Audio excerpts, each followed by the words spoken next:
Hello बच्चों, कैसे हो आप सभी लोग। आई होप आप सभी लोग बहुत अच्छे होंगे। मैं आप सभी का स्वागत करती हूँ आपके अपने चैनल के लॉ इन हिंदी पर।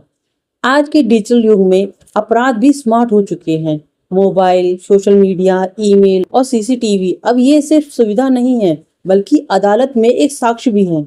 बीएनएसएस के लागू होने के बाद इलेक्ट्रॉनिक साक्ष्य की भूमिका और भी महत्वपूर्ण हो गई है। तो आज हम समझेंगे इलेक्ट्रॉनिक साक्ष्य क्या है, इसका उद्देश्य क्या है, इसका महत्व क्या है और इसकी कानूनी वैधता क्या है। तो चलिए स्टार्ट करते हैं। इलेक्ट्रॉनिक एविडेंस एडमिसिबिलिटी, इलेक्ट्रॉनिक साक्ष्य की स्वीकार्यता। भारतीय नागरिक सुरक्षा संहिता बीएनएसएस 2023 के तहत इलेक्ट्रॉनिक साक्ष्य को दस्तावेजी साक्ष्य के रूप में पूर्ण कानूनी मान्यता दी गई है।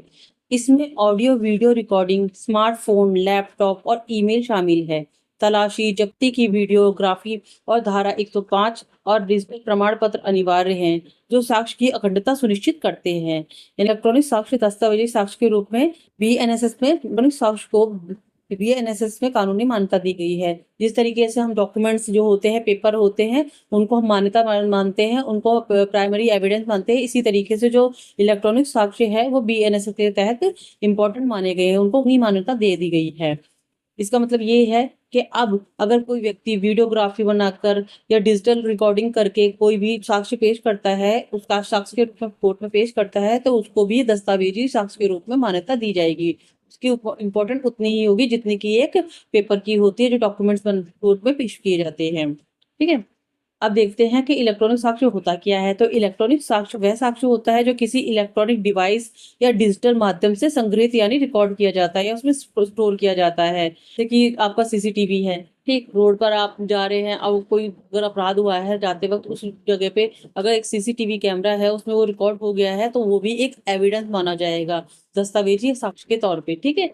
और अपने फोन से कोई रिकॉर्डिंग करी है या किसी वॉइस रिकॉर्ड किए है या कोई क्राइम होता रिकॉर्ड किया है, तो वो भी आपका एविडेंस ही माना जाएगा, इसलिए इनको इलेक्ट्रॉनिक एविडेंस कहा जाता है। अब इसके उद्देश्य क्या होते हैं तो देखते हैं। इलेक्ट्रॉनिक साक्ष्य के मुख्य उद्देश्य हैं। इलेक्ट्रॉनिक साक्ष्य का उद्देश्य आपराधिक न्याय प्रणाली को आधुनिक, पारदर्शी और तकनीकी अनुकूल बनाना है।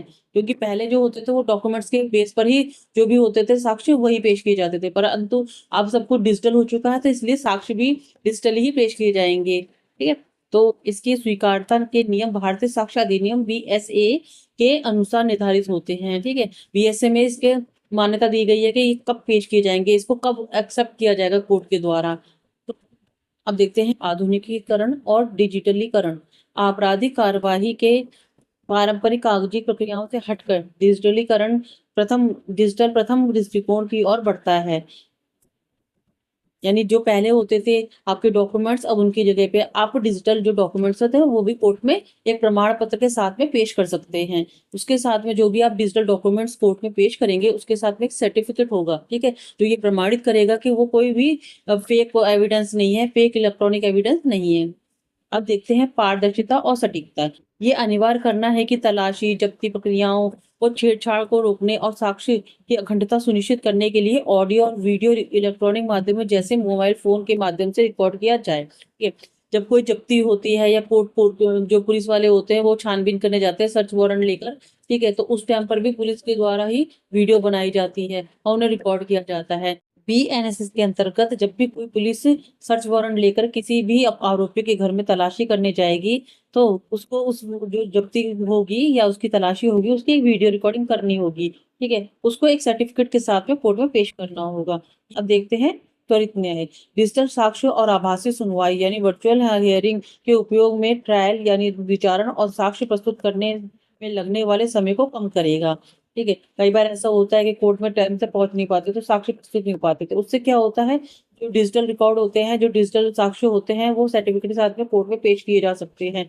विटनेस को आप भगा सकते हो, उसको गायब कर सकते हो, उसे मार सकते हैं, ठीक है, या उसको डरा धमका सकते हो। लेकिन जो डिजिटल एविडेंस होते हैं वो कोर्ट में बिना किसी डर के पेश किए जा सकते हैं। अब देखते हैं वैज्ञानिक जांच को बढ़ावा।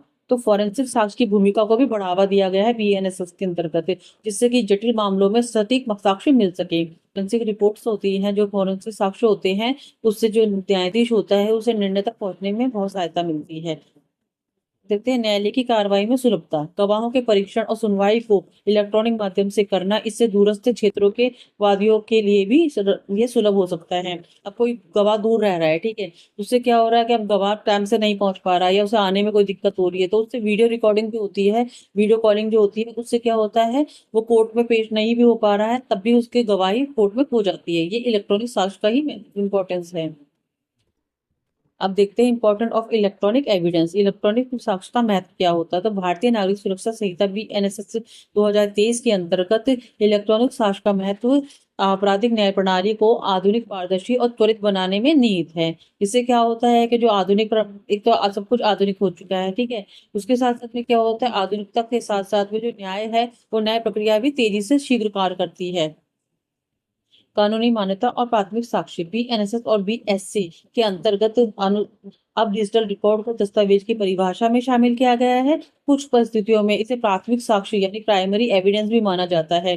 मान लीजिए किसी की हत्या हुई है, ठीक है, अब उस टाइम पे कोई व्यक्ति था जिसने उसे होते हुए देखा, अब उसने उस अपने फोन से उसे रिकॉर्ड कर लिया, तो वो प्राइमरी एविडेंस माना जाएगा, क्योंकि एक तो उसने अपनी आंखों से देखा है, दूसरी बात अगर वो व्यक्ति नहीं होता है लेकिन उसे फोन को कोर्ट में पेश किया जाता है, तो उसे भी प्राइमरी एविडेंस माना जाएगा। इससे अब इलेक्ट्रॉनिक सबूतों को स्वीकारता केवल विवेकाधीन नहीं बल्कि एक मानक प्रक्रिया भी बन गई है। विश्वसनीय और वस्तुनिष्ठ साक्ष्य। डिजिटल रिकॉर्ड मानवीय गवाही की तुलना में अधिक सटीक और कम विवादित होते हैं, क्योंकि इन्हें कोई झुठला नहीं सकता है, उसमें साफ दिखता है कि क्या हो रहा है। साक्ष्य का सुरक्षित और संरक्षण। इलेक्ट्रॉनिक डेटा को जब्त कर सुरक्षित रूप से संरक्षित भी किया जा सकता है, इसे छेड़छाड़ करने की संभावना कम होती है। साइबर अपराधों में निर्णायक साक्ष्य, hacking, online fraud, fake profile, digital धमकी जैसे मामलों में इलेक्ट्रॉनिक साक्ष्य की मुख्य भूमिका होती है, ठीक है।